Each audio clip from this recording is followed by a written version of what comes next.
We are recapping the Bruins' 153 blowout win over the Waves of Pepperdine.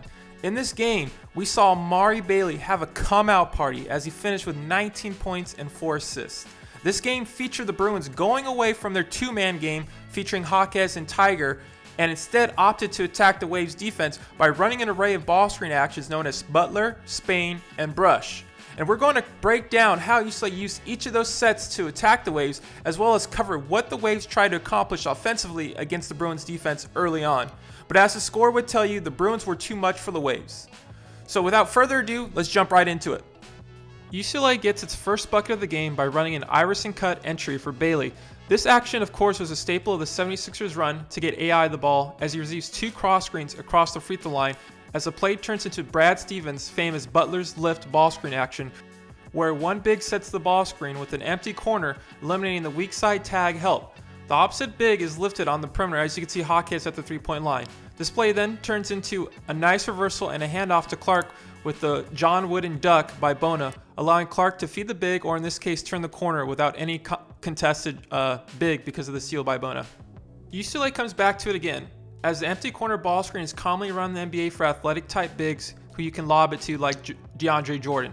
The empty corner puts the showman in a backpedal as he can't overly commit to the ball as he is stuck guarding the roll and the ball handler. But Pepperdine elects to fully commit to Bailey, leaving Bona for the easy drop-off. UCLA also ran the Spain ball screen from the wing, in which after the ball screen is set by Bona, Bailey will then set a back pick on Bona's man, causing his man to show on Bona long enough, freeing Bailey on the wing and now putting Pepperdine in a long closeout situation. And it's amazing what a couple good plays can do for a player's confidence, as we see Bailey play with the most effort I've seen from him on the defensive end as he hounds the ball handler up the floor, as this is what Mick Cronin is looking for on a consistent basis on the defensive end.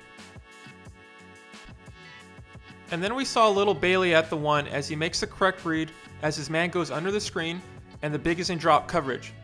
But he takes a very long two as he's about 1 foot in front of the three-point line. He has to make that read a tad earlier and know that if he's going to pull that from that distance to make sure his feet are behind the line.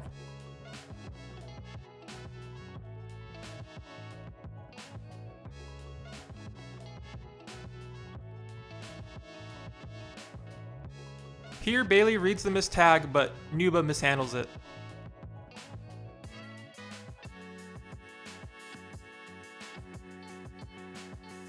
Next, UCLA runs a brush screen with Singleton, which is a very similar concept to the pick play in football, where Singleton will run up to Bailey as he's going to set the ball screen, but run off hard instead. The idea is to create enough contact to free up Bailey for the drive, or confuse the defense by running up like you're going to set it, but then at the last second not, leading to just enough of an opening to attack it. UCLA runs the same action again, but with the wrinkle. This time, Andrew sets the brush screen, but then follows it along with Bona, setting a double for Singleton for the three. UCLA runs Spain from the top, and notice how worried Zenon is about the back screen, causing him to lose Tiger, allowing him to turn the corner.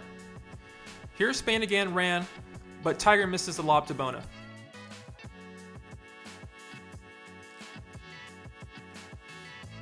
And UCLA also used high ball screens in early offense as the Bruins looked to put pressure on Pepperdine's bigs by putting them in ball screen actions often. And we even saw Hawkes as the ball handler in ball screens again, showing the Bruins wanting to attack the foot speed of the Waves bigs. Pepperdine's bigs just didn't have the foot speed to show high on ball screens, which gave the Bruins nice pull-up looks at the elbow. Again, early offense ball screens with the drop coverage by Pepperdine gave the Bruins free elbow jumpers. And Pepperdine also gave some zone looks, which the Bruins quickly dismantled by getting the ball middle, forcing the defense to collapse on the post and kicking out for wide open threes. And the Bruins got to face off against a familiar face as former Bruin George Zidon's son, John, presented the Bruins with a new look the Bruins haven't faced yet this year, which is a big who can pick and pop.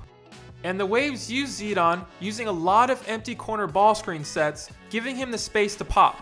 Ideally in this situation, you'd like to get a very strong show and a quick return to the pop man, but on this play, Nuba is unable to turn the ball handler back to Singleton, which puts pressure on Hawkes to have to cover either corner passes, as he now has to anticipate the pass and attempt to arrive on the shooter on the catch.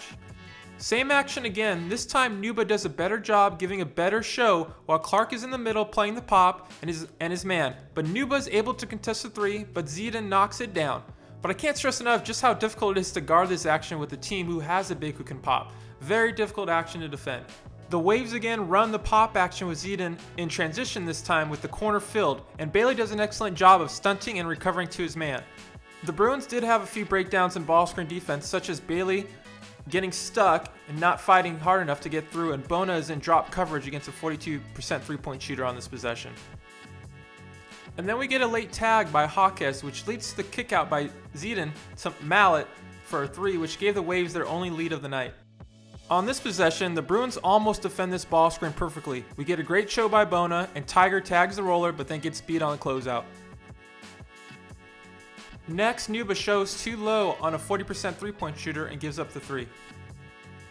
Overall, the Bruins in the first half did a nice job of keeping the Waves in front of them, as the Waves had to settle for contested jumpers time and time again.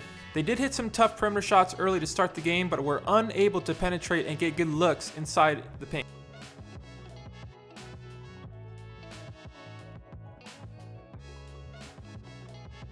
The Bruins were also able to force the Waves into some turnovers, especially towards the end of the half, as they were able to convert in transition for scores and stretch the lead with their defense.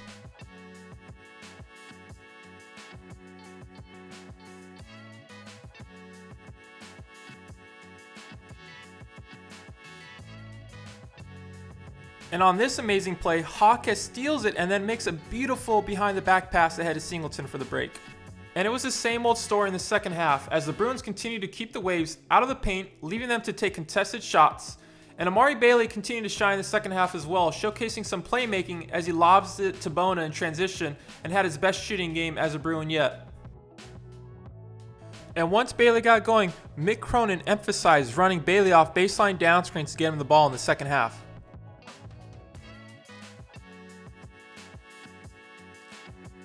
We also saw Triple J go off in the second half, as the Waves had no answer for Hawkes on the perimeter, as he took advantage of the Pepperdine bigs on the perimeter.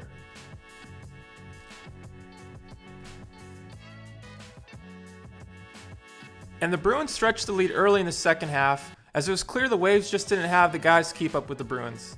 The game had reached blowout territory with about 10 minutes left in the second half, with the Bruins increasing the lead over 30 points.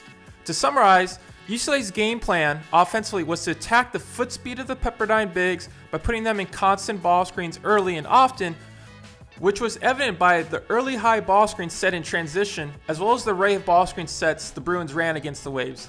The game also featured Mick Cronin going away from their two-man game featuring Tiger Campbell and Jaime Hawkes, and opting instead for the array of ball screen sets in their playbook, which really allowed for Bailey to shine as he took advantage of his opportunities.